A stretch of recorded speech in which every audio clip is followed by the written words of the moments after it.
சின்ன வயசுலேருந்து பார்த்த எல்லா படத்துலயும் ஹீரோ, வில்லன் காம்பினேஷன் தான். அந்த வில்லன் கிளைமேக்ஸ்ல நல்லவரா மாறுறதுக்கு தான் ஹீரோ ஸ்டார்ட்டிங்லேருந்தே நல்லவரா இருந்திருப்பாரு. நெறைய விஷயங்கள் அவர நல்லவரா மாத்துறதுக்காக தான் நடந்துட்டு இருந்திருக்கும். ஃபர்ஸ்ட்ல இருந்து ஹீரோ நெறைய நல்லது பண்ணிட்டே இருப்பாரு. டெய்லி அவர் பண்ற நல்லத நம்ம பார்த்துக்கிட்டே இருந்தா கூட நமக்கு பெருசா எந்த எஃபெக்ட்டும் தெரியாது.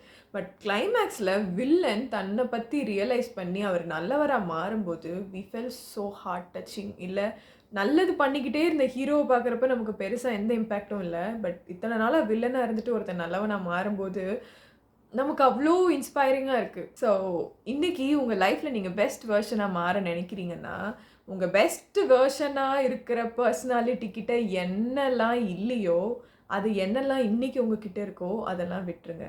வில்லன் மாதிரி கிளைமாக்ஸ் வரைக்கும் வெயிட் பண்ணி மாறாம, இன்னைக்கு பிரசன்ட்ல உங்க ஃபியூச்சர் செல்ஃப்‌க்கு என்னலாம் தேவையில்லாத விஷயம் இன்னைக்கு நீங்க பண்ணிட்டுருக்கீங்களோ, எல்லாத்தையும் நெக்லெக்ட் பண்ணுங்க. நீங்க ஒவ்வொரு நாளும் ஒவ்வொரு விஷயத்த நெக்லெக்ட் பண்ணி, புதுசான விஷயத்த கம்பைன் பண்ண, you will become the better version of yourself.